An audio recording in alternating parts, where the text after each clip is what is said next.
Film yang dirilis tahun 2019 bulan Maret ini terinspirasi oleh kisah nyata dari Ruth Bader Ginsburg muda, yang saat itu adalah sosok pengacara sekaligus ibu yang berjuang menghadapi kesulitan yang banyak rintangan dalam perjuangannya untuk kesetaraan hak antara pria dan wanita. Ketika Ruth menangani kasus pajak inovatif dengan suaminya, yang bernama pengacara Martin Ginsburg, dia menyadari hal itu bisa mengubah arah karirnya, sekaligus cara pengadilan memandang diskriminasi gender. Ruth yang diperankan sangat apik oleh Felicity Jones membuat film ini menjadi box office senilai 38,8 juta US dollar. Langsung saja tanpa banyak basa-basi, kita mulai alur cerita film On the Basis of Sex. Film diawali dengan acara penyambutan untuk para calon mahasiswa Harvard jurusan hukum, di mana ada yang menarik di sini yaitu sedikitnya siswa wanita di jurusan hukum Universitas Harvard pada saat itu. Bahkan di awal hanya Ruth Ginsburg yang menjadi pemandangan tak biasa, jika kita lihat di zaman sekarang ini karena tampak hanya dia wanita, di antara banyak mahasiswa laki-laki. Tampak memang kaum wanita yang lebih tidak dianggap di jurusan ilmu hukum pada saat itu. Bahkan dekan dan profesor yang mengajar pun begitu. Pada suatu waktu di jam pelajaran Ruth membuktikan dengan hipotesanya mengenai kasus hukum yang diberikan profesor, meskipun di awal dia tidak diberi kesempatan menjawab kasus itu. Tapi setelah dia mengangkat tangan dan menjawab pertanyaan itu membuat terkesan semua mahasiswa yang ada. Cerita beralih ke rumah Ruth di mana dia tampak kesal dengan perlakuan orang-orang di Harvard yang membeda-bedakannya. Namun di sini sang suami Martin berusaha menghiburnya. Di suatu malam saat Ruth sedang berkumpul dengan teman-teman, dan suaminya Martin atau yang biasa dipanggil Marty, di sini mereka bersenang-senang dengan memainkan permainan tebak gerakan.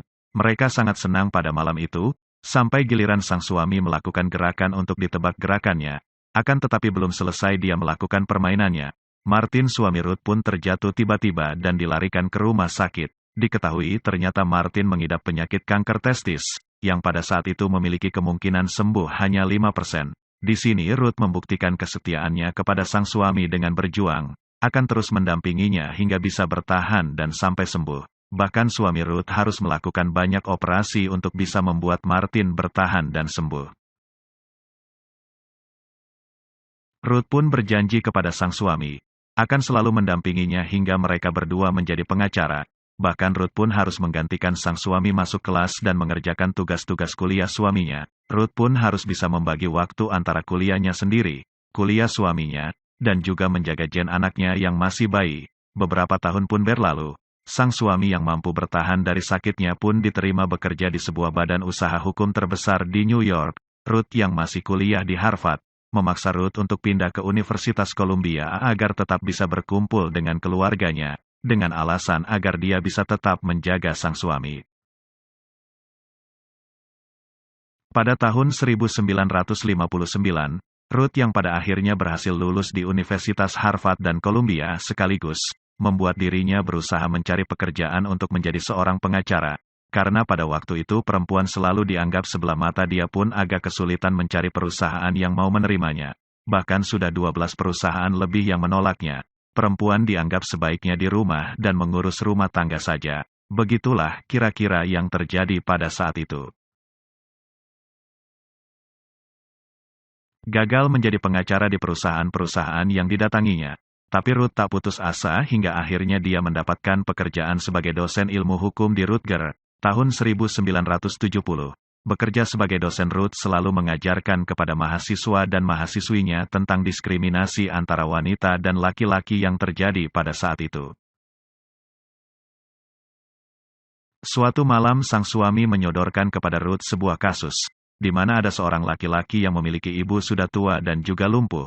Ditolak pemerintah untuk memperkerjakan seorang perawat wanita untuk merawat ibunya yang sudah tua. Ruth pun tertarik dengan kasus ini dan meminta sang suami untuk mengambil kasus ini. Dia pun mendatangi seorang temannya yang bernama Mel. Mel seorang direktur di perusahaan hukum bernama ACLU. Akan tetapi Mel menolak karena menganggap kasus ini sudah merupakan tradisi dan sudah diatur undang-undang negara Amerika,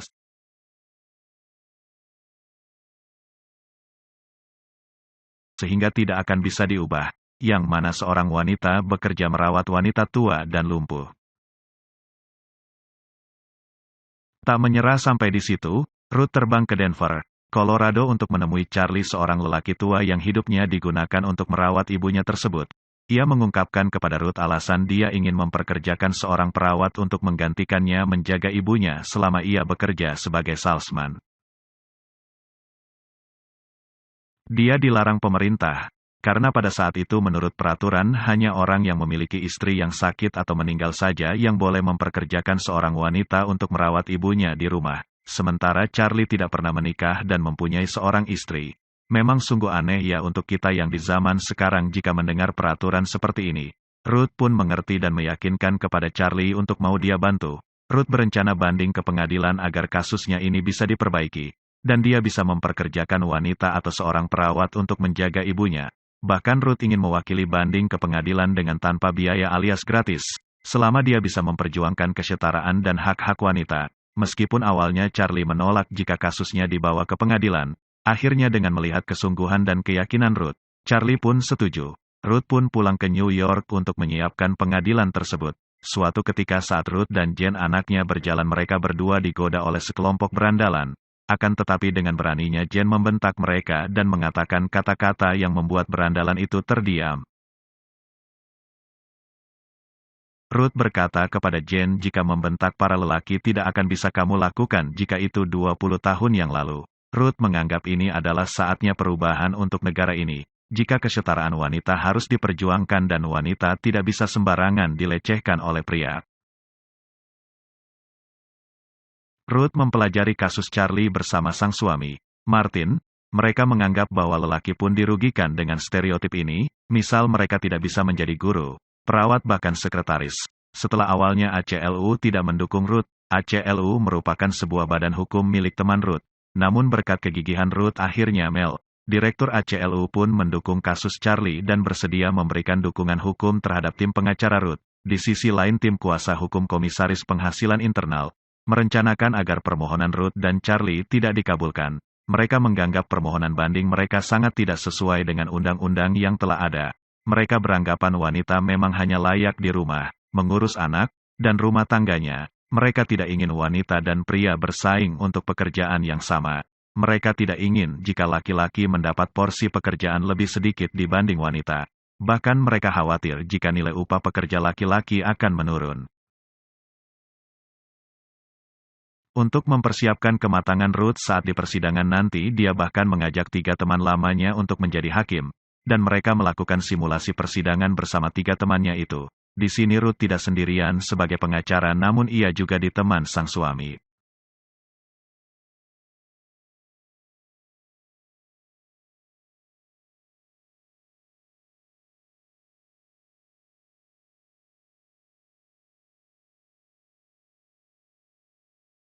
Setelah persiapan panjang,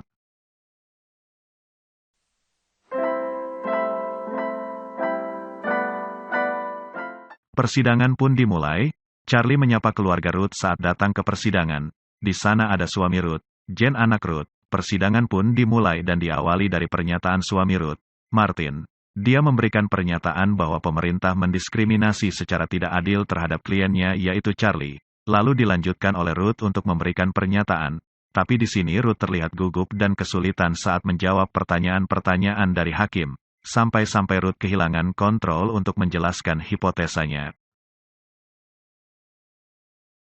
Melihat kegugupan Ruth, hakim makin menimpali Ruth dengan pernyataan tentang diskriminasi. Yang disampaikannya adalah hal yang dialami sekarang dan memang sudah seharusnya wanita tidak melakukan pekerjaan seperti lelaki pada umumnya. Ruth pun memilih untuk duduk sebentar agar berpikir jernih dahulu. Kali ini adalah giliran Bozat, pengacara dari Komisaris Penghasilan Internal. Dia menjelaskan negara akan dirugikan jika pengadilan menerima banding ini.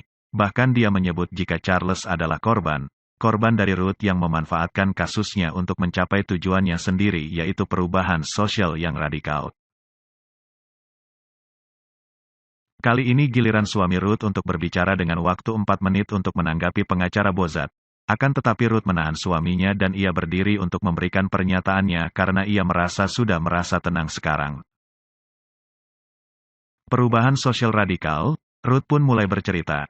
Ketika ia masih kuliah hukum, dia mengaku tak ada kamar mandi untuk wanita, Berbeda dengan sekarang yang sudah berubah, tidak perlu khawatir tentang kamar mandi wanita di kampus. Ia juga bercerita 100 tahun yang lalu Mira Bradwell ingin menjadi pengacara.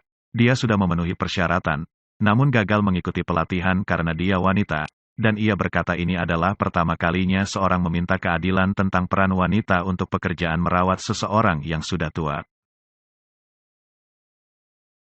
Dan 65 tahun yang lalu wanita ingin bekerja lembur agar bisa menghasilkan lebih banyak uang seperti para pria, ditolak beberapa kali oleh undang-undang sebelumnya. Berkaca dengan dirinya sendiri, dia berkata bahwa 100 tahun yang lalu dia tak akan punya hak berbicara di hadapan para hakim sebagai pengacara.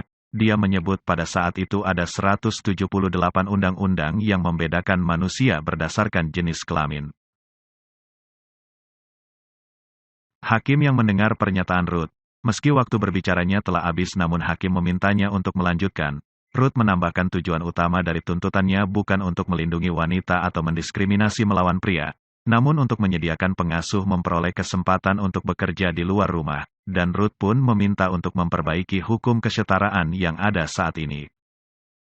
Dia berkata, "Kami tak meminta Anda untuk mengubah negara, kami meminta Anda untuk melindungi hak negara untuk berubah." Menurut Ruth, negara bisa memperbaiki kesalahan yang terjadi saat ini. Mendengar pernyataan-pernyataan Ruth, para hakim pun terdiam. Persidangan pun berakhir dengan ditutup. Ruth dan tim pengacaranya berjalan keluar. Dia disambut temannya Mel sembari mengatakan sempurna. Meskipun tidak ada keterangan menang dan kalah, tetapi aspirasi dan semua yang diinginkan Ruth telah tersampaikan kepada negara agar berubah menjadi lebih baik. Ruth berkata ini baru awal untuk banyak perubahan-perubahan diskriminasi yang lainnya. Film pun ditutup dengan perpisahan Charlie dengan keluarga Ruth. Itu tadi alur cerita yang diambil dari kisah nyata perjalanan pengacara bernama Ruth Bader Ginsburg yang berani memperjuangkan hak-hak kesetaraan antara wanita dan laki-laki.